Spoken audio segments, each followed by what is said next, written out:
Vamwe kuMozambique ndevapindi bowapedzera. Imuri kuMozambique ere? But imaka kakawanda kai. Kakatowandisa baba. Oh. Mauya nani? Ndauya na sister wangu pamberi hapa. Oya aita ndimesa.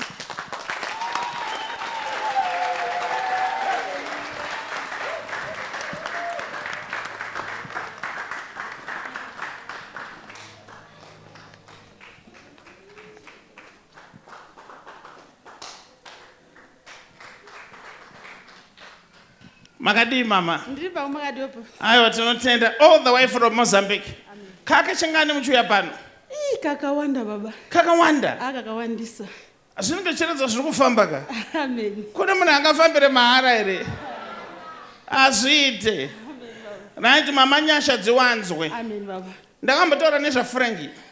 Makambotaura. Achishanda kumabhazi. Amen baba. Asi izvo zvibasa rakapera? Rakapera baba. Okay, rakaiti mudzorere kubasa. Amen baba.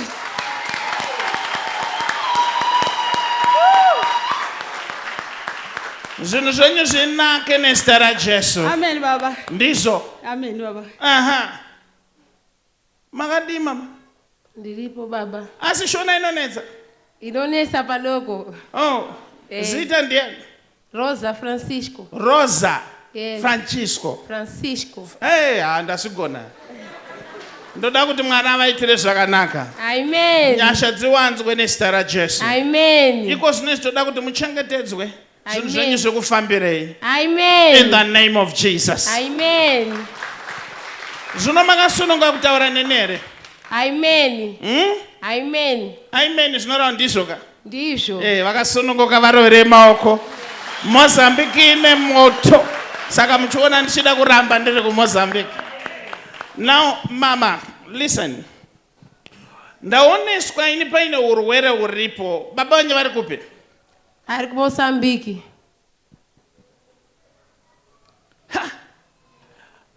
Vida Visitorio or Vida something, what's that? Vitoriosa. Chicho, icheche. Yes, icheche.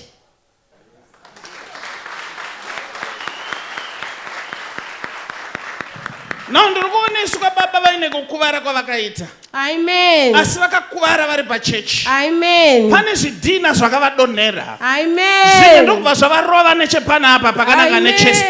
Zvimwe ndokunovarova musana. Amen. Ndokubva vatofendera ipapo. Amen. Makaenda navo kuchipatara. Amen. But ndiri kuoneswa ina havasi kuchinja. Amen. Can I do some serious stuff here?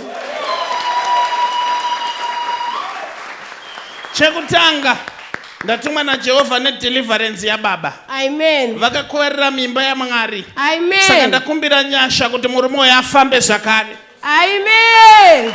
Amen. Nekuti kwazvinezvi makumbo ava haasi kufamba. Amen papa. Uye kana kurasa mvura ndiri kuona weti iri kungobuda pese. Amen papa. But ndazvikanzora nezita raJesu. Amen. Kana muine murwere ari kurwara simudza maoko ndinamate newe. Mwari wangu nababa wangu ndinotaura nyasha muriporeswe. Wese ane panomurwadza ngapore right now. Right now. Right now. In the name of Jesus. You are free now.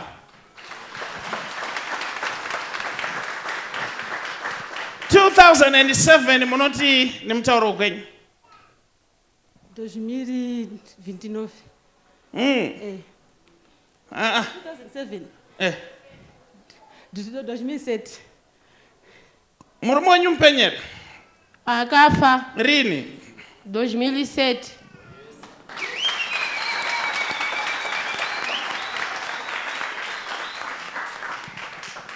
Nawo kusheka kwakaita murume. Asi mungadere kuti muchiroriwo nemumwe. Ndiri kuda zvakanyanya papa. Zvakanyanya? Zvakanyanya. Ndeve kuMozambique but pakunyanya vapaziva apa. I love it. Now listen to me mama. Andigone mutauro yekwenyu. But what's Tony or Tone? Mwana wangu.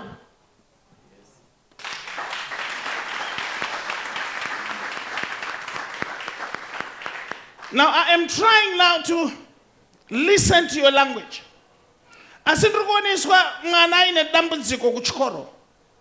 Amen. Kwanonzi Augusta ndiani? Augusta, something like that. Ndi mwana wangu.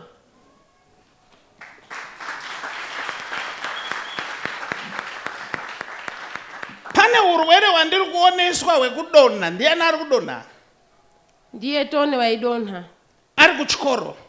Yes. Nekuti ndichidzoka kumashure ndanooneswa ini mwana waita zvekudonha asi kunyanya kana akunonyora. What do you call it? What's a prover? Prover, what's that? Prova, avaliação. Chichocho. Teste.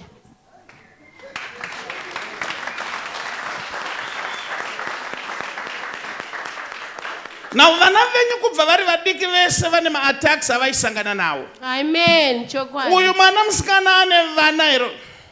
Amen. Asi pane dambudziko randiri kuona. Amen. Nekuti pane vhudzi randiri kuona rakatorwa mumusoro memwana. Amen. Ndokubva ranoiswa mudende.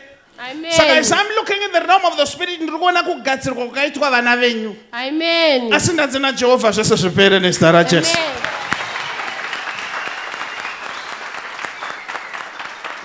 Can I go a little bit deeper? Timboti dzike mbichana here. Mama. Amen. Unokamufambire mahara. Amen. Kana Papa. matoya kudai nyasha dzakuloketai. Amen. Makorokoto. Ndakumbira Mwari kuti vakupe kadhara kenyu kakurorei. Amen. Nekuti kuno kushona tinoti uya utore kadhara kako. Amen. Nyasha dzewanzwe. You are free, mama. Ndoti vanongo vasenze vamwe vasukuita mabasa. Muda kuti vana vasenze. Amen. But hapana ruta zvounesere. Uripo rusenza. Rusenza. Rusenza iyo. But ndiri kuoneswa paine kuona kwaanoita rima manheru ini. Amen. Pane mudoko unoona futi rima. Ha? Pane mudiki unoita futi Rima manheru. Amen. Simudzai maoko. Bless you. In the name of Jesus. Zvanaka, gara yenyu zvaita. Enda munogara zvabhadhara zvenyu. Vamwe vese ngatigareiwo.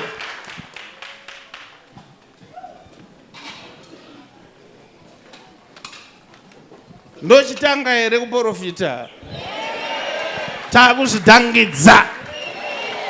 Kuti dhangi.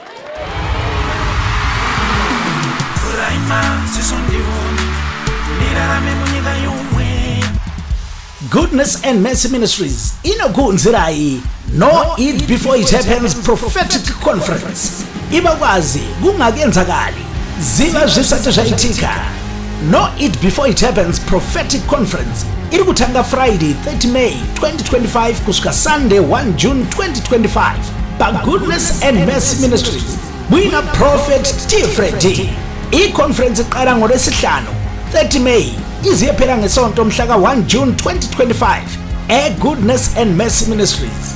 Friday 30 May 2025 kuvana 6 p.m. kusvika 9 p.m. Saturday 31 May 2025 kuvana 6 p.m. kusvika 9 p.m. kuchiti Sunday 1 June 2025 kuvana 10:30 makuseni kusvika 3 masikati. Tinenge tiri pa Goodness and Mercy Ministries, corner Highland Road naMushaya Bande Road, Glenora B, Harare. Tibate shayo ucingo ku-0712 528 094 kana pa 0778 059 270. Prophet T.